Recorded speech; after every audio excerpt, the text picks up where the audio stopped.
Hello दोस्तों, welcome to my YouTube channel. मैं हूँ आर्किटेक्ट प्रशांत पारदी। और दोस्तों, आज हम जिस विषय पे बात करेंगे, आज का जो सब्जेक्ट है वो है एस्टिमेट रिपोर्ट एंड वैल्यूएशन। दोस्तों, आज की वीडियो में मैं आपको बताऊंगा कि दोनों में डिफरेंस क्या है, इन दोनों का पर्पस क्या है, साथ ही इसे हम किस तरह से इन रिपोर्ट को किस तरह से बनाते हैं, ये सारी चीज़ें आज की वीडियो में मैं आपको बताऊंगा। तो बनी रहिए मेरे साथ इस वीडियो में, और इस वीडियो को अंत तक जरूर देखिए। तो इसमें मैं जो डिटेल्स मैं आपको बताना चाहता हूँ वो मैं आपको क्लियरली बता पाऊँगा। तो शुरू करने से पहले दोस्तों, आप लोग अगर मेरे चैनल पर नए हैं, मेरे चैनल को सब्सक्राइब करिए, तो आर्किटेक्चर और सिविल से रिलेटेड लेटेस्ट वीडियोस आप तक आती रहेंगी। तो शुरू करते हैं।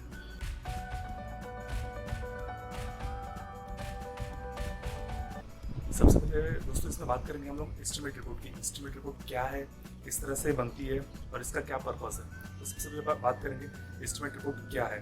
तो दोस्तों, इसे अगर इजी लैंग्वेज में आपको समझना चाहें तो बिल्डिंग इंडस्ट्री में हम लोग कोई भी अगर बिल्डिंग बनाना चाह रहे हैं, चाहे वो किसी भी टाइप की हो, तो उसको बनाने के लिए हम लोग सबसे पहले उसका एक एस्टिमेट रिपोर्ट बनाते हैं। एस्टिमेट रिपोर्ट क्या है कि एक्चुअली उस बिल्डिंग को बनाने के लिए आपको कितनी कॉस्ट लग सकती है, कितना आपको मटेरियल लग सकता है, ये सारी चीज़ें हम लोग एस्टिमेट रिपोर्ट में डिटेल में उस चीज़ को एक्सप्लेन करते हैं और उसकी पूरी की पूरी एक रिपोर्ट बनाते हैं। अब ये रिपोर्ट का जो पर्पज़ रहता है, ये दो तरीके के लिए रहता है। एक पहली चीज़, आपको उस बिल्डिंग की टोटल एक कॉस्ट कि कितने कॉस्ट में वो चीज़ बनेगी, ये चीज़ पता करने के लिए। और दूसरी चीज़, अगर आपको सपोज आप वो बिल्डिंग बना रहे हैं और आपको अगर बैंक लोन लेना है, आपको बिल्डिंग कंस्ट्रक्टर में जो भी लोन लेना है, तो उसके लिए आपको एस्टिमेट रिपोर्ट एक रिक्वायर्ड है, एक मस्ट डॉक्यूमेंट है। क्योंकि उसमें क्या होता है कि आप जो अपनी बैंक है उसको आप अपना प्रपोजल दे सकते हैं कि हाँ, मेरे बिल्डिंग का ये कॉस्ट है और इसके अकॉर्डिंग मुझे बैंक लोन की रिक्वायरमेंट है। तो उससे जो आपका वैल्यूएशन, आपका एस्टिमेट रिपोर्ट है, उससे बैंक वेरीफाई करती है और उसके साथ उसका कुछ जो अमाउंट रहता है वो लोन के रूप में आपको प्रोवाइड किया जाता है। तो ये दो पर्पस रहते हैं जिसके हम लोग एस्टिमेट रिपोर्ट बनाते हैं। अब ये रिपोर्ट किस तरह से बनती है, तो दोस्तों बेसिकली आपको जब भी आपको एस्टिमेट रिपोर्ट बनाना है, हम लोग इसमें तीन टाइप की चीज़ें प्रिपेयर करते हैं। फर्स्ट जो रहता है, इसे बोला जाता है मेजरमेंट शीट, दूसरा एब्स्ट्रैक्ट शीट, एंड तीसरा जो है उसका सर्टिफिकेट। अब ये तीनों चीज़ें क्या है मैं आपको इसमें बताऊंगा। सबसे पहली चीज़, मेजरमेंट में हम लोग, आप जो भी बिल्डिंग बना रहे हैं तो उसके सबसे पहले फ्लोर प्लान्स बने हुए रहते हैं, उसके एलिवेशंस और सेक्शन बनते हैं। इसके थ्रू हम लोग उस बिल्डिंग में जो भी मटेरियल बन रहा है उसकी हम लोग क्वांटिटी निकालते हैं, साथ ही हम लोग उसका लेबर वर्क को भी निकालते हैं। जैसे कि एग्जांपल ले लीजिए कि आप एक छोटा सा घर बना रहे हैं जो कि 1000 स्क्वायर फीट का है। अब इसमें आपको क्या करना पड़ेगा, अगर आप एस्टिमेट रिपोर्ट बना रहे हैं तो आपको सबसे पहले फाउंडेशन लेवल से लेके आपको सुपर स्ट्रक्चर और जो रूफ, इसमें क्या क्या मटेरियल लग रहा है और उनकी क्वांटिटी क्या है, वो हम लोग एस्टिमेट रिपोर्ट के थ्रू निकालते हैं। तो इसके लिए हम लोग क्या करते हैं, उनके जो अलग अलग प्लान है उनकी हम लोग मदद लेते हैं और उन प्लान के थ्रू हम लोग उस एस्टिमेट रिपोर्ट को प्रिपेयर करते हैं, जिसमें हम लोग सबसे पहले उनके मेजरमेंट ले लेंगे कि इसमें हमें आरसीसी के लिए हमें कितना मटेरियल लग रहा है, देन हमारे ब्रिक के लिए कितना लगेगा, जो ब्रिक वॉल हम सुपर स्ट्रक्चर जो बना रहे हैं उसके लिए हमें कितना मटेरियल लगेगा, देन हमारे प्लास्टर के लिए कितना मटेरियल लगेगा, हमारे सैनिटरीज फिटिंग, इलेक्ट्रिकल वर्क, आपका पेंटिंग एंड वाटरप्रूफिंग, ये सारे अलग अलग टाइप के हैं। तो इनका हम लोग अलग अलग तरीके से उसके मेजरमेंट लेके हम लोग मेजरमेंट शीट को डेवलप करते हैं, जिसमें सारे के सारे आपको क्वांटिटीज, ये सारी चीज़ें आपको दी हुई रहेंगी। अब दूसरी जो चीज़ है वो है एब्स्ट्रैक्ट शीट। दोस्तों, एब्स्ट्रैक्ट शीट में बेसिकली क्या होता है कि आपने मेजरमेंट शीट में अपने मेजरमेंट ले लिए हैं, तो आपके पास आपको उस चीज़ का मेजरमेंट मिल चुका है। अब हम लोग क्या करते हैं, एब्स्ट्रैक्ट शीट में तीन अलग अलग कॉलम बनाते हैं, जिसमें आपका सबसे पहले आपका जो भी मटेरियल है उसका जो क्वांटिटी बन रहा है वो, देन हमारे जो रेट है वो, और उसी के साथ में हम लोग उसका कैलकुलेशन करते हैं और इस तरह से हमें एग्जैक्ट अमाउंट मिल जाता है कि कितना कितना उस मटेरियल के लिए, उसका मटेरियल का रेट कितना लगेगा, ये सारी चीज़ें। इस तरह से हमारा एब्स्ट्रैक्ट शीट बन जाती है। अब जैसे आपका एब्स्ट्रैक्ट शीट बन गया, इसमें आपके सारे के सारे कैलकुलेशंस हो गए, तो उन कैलकुलेशंस के साथ में हम लोग एक पूरा हमारा अमाउंट आता है। तो ये अमाउंट हम लोग हमारे सर्टिफिकेट में बनाते हैं। सर्टिफिकेट में बेसिकली क्या होगा कि आप उस जो आप प्रॉपर्टी के लिए आप एस्टिमेट रिपोर्ट बना रहे हैं उसका डिटेल दिया होगा, क्लाइंट का जो नाम है वो सारी चीज़ों का डिटेल, और साथ ही ये बिल्डिंग के लिए इतना एस्टिमेट ये बन रहा है, ये सारी चीज़ें हम लोग सर्टिफिकेट में हम लोग प्रोवाइड करते हैं। तो ये सारी चीज़ें आपके इन चीज़ों में बनती है। अब दूसरी चीज़ दोस्तों कि हम लोग एस्टिमेट रिपोर्ट बनाने के लिए हमें क्या क्या चीज़ों की ज़रूरत पड़ती है। सबसे पहली चीज़ जो है वो है हमारे उस बिल्डिंग के लिए जो भी ड्राइंग्स बने हुए हैं जो हम प्रपोज करना चाहते हैं, उससे जो ड्राइंग्स बने हुए वो सारे ड्राइंग्स आएंगे।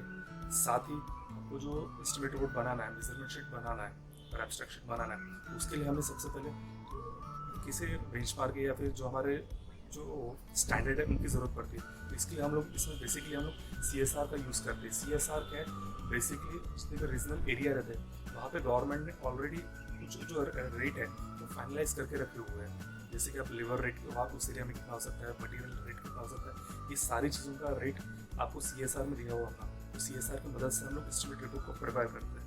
तो ये सारी चीज़ों के साथ हमारा एस्टिमेट रिपोर्ट बनता है।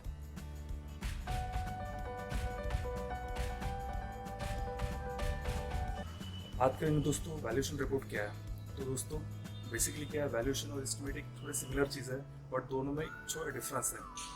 जब आपकी बिल्डिंग आप कंस्ट्रक्ट करना चाहते हैं उस टाइम पे आपको एस्टिमेट रिपोर्ट की ज़रूरत पड़ती है। बट अब आपकी बिल्डिंग बन चुकी है और आपको उस बिल्डिंग का वैल्यूएशन पता करना है, उस टाइम पे वैल्यूएशन रिपोर्ट बनती है। वैल्यूएशन रिपोर्ट का बेसिकली पर्पस ये रहता है कि जब भी आपको अगर सपोज आपने बिल्डिंग बना ली तो उससे कुछ सालों बाद या कुछ समय बाद आप चाहते हैं कि आपको आपकी बिल्डिंग की वैल्यू पता चले। वैल्यू आपके कुछ अलग अलग पर्पजेस हो सकते हैं, जैसे कि आपको बिल्डिंग का वैल्यूएशन पता करना है, या फिर अगर आपको आपकी बिल्डिंग के ऊपर कुछ लोन लेना है तो उसके लिए भी हम लोग वैल्यूएशन रिपोर्ट बनाते हैं। तो ये सारी चीज़ें हम वैल्यूएशन रिपोर्ट में चीज़ें देते हैं। तो ये सारी चीज़ों के लिए आपको वैल्यूएशन रिपोर्ट एक मस्ट एक डॉक्यूमेंट है।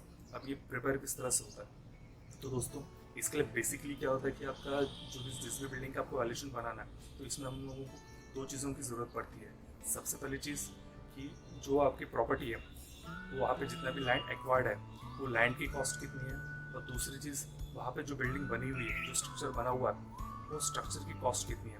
तो ये दोनों चीज़ें हमारे वैल्यूएशन रिपोर्ट में रहती है। तो वैल्यूएशन रिपोर्ट बनाने के लिए हमें सबसे पहले वहाँ जो भी लैंड है उसका हमें रेट निकालना पड़ता है, जो कि वहाँ पे की जो लोकल अथॉरिटी रहती है, जो गवर्नमेंट रहती है वो वहाँ पे डिसाइड करती है। और ये सारे रेट आपको रेडी रेट नर यहाँ से थ्रू आप कलेक्ट कर सकते हैं। तो आपको जैसे आपको वैल्यूएशन रिपोर्ट के लिए आपको लैंड एरिया कॉस्ट मिल गई, साथ ही आपको क्या करना है, जैसे आपका स्ट्रक्चर जो बना हुआ है उसका आपको उसकी कॉस्टिंग निकालना है। तो उसके लिए आपको क्या करना है, बेसिकली आपको जो ड्राइंग बनी हुई है, आपका जो बिल्डिंग बनी हुई है उसका मेजरमेंट आपको निकालने पड़ेगी, जितना भी उसका बिल्टअप एरिया आ रहा है। और दूसरी चीज़ आपको CSR में, मैंने आपको एस्टिमेट रिपोर्ट में भी आपको बताया था, CSR में भी जो जितने भी आपको कंस्ट्रक्शन करने के लिए एक रेट दिए हुए थे वो रेट को टैली करके आपको वैल्यूएशन रिपोर्ट को आपको बनाना है, जिसमें आपका प्लॉट एरिया दिया हुआ रहेगा, बिल्टअप एरिया के थ्रू आपका जो प्रॉपर्टी की पूरी कंस्ट्रक्शन कॉस्ट होती है वो दोनों चीज़ें मिल जाएंगी। अब इन दोनों चीज़ों को आपको प्लस करना है तो आपको बिल्डिंग का जो कॉस्ट है वो आ जाएगा। बट दोस्तों इसमें एक और इम्पॉर्टेंट चीज़ है जो आपको हमेशा ध्यान देनी है कि आप एक एग्जांपल लीजिए कि आपने जो बिल्डिंग है वो आज से 10 साल पहले बनी हुई है, आप वैल्यूएशन रिपोर्ट 10 साल के बाद में बना रहे हो अभी, तो उस समय क्या होगा कि आपने तो पूरा का पूरा जो कंस्ट्रक्शन कॉस्ट है वो आपने CSR से ले लिया है।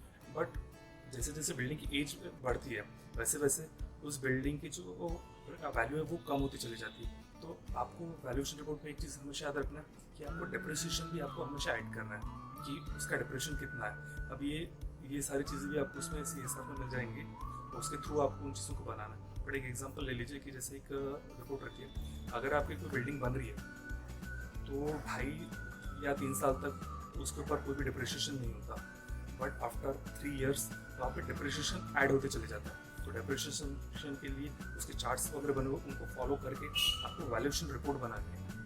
अब दोस्तों वैल्यूएशन रिपोर्ट का यूज़ कहाँ कहाँ होता है, तो बेसिकली मैंने आपको इसके पहले भी आपको बताया था कि वैल्यूएशन रिपोर्ट जैसे कि अगर आपको बिल्डिंग की वैल्यू अगर आपको पता करनी है उस टाइम पे यूज़ होता है।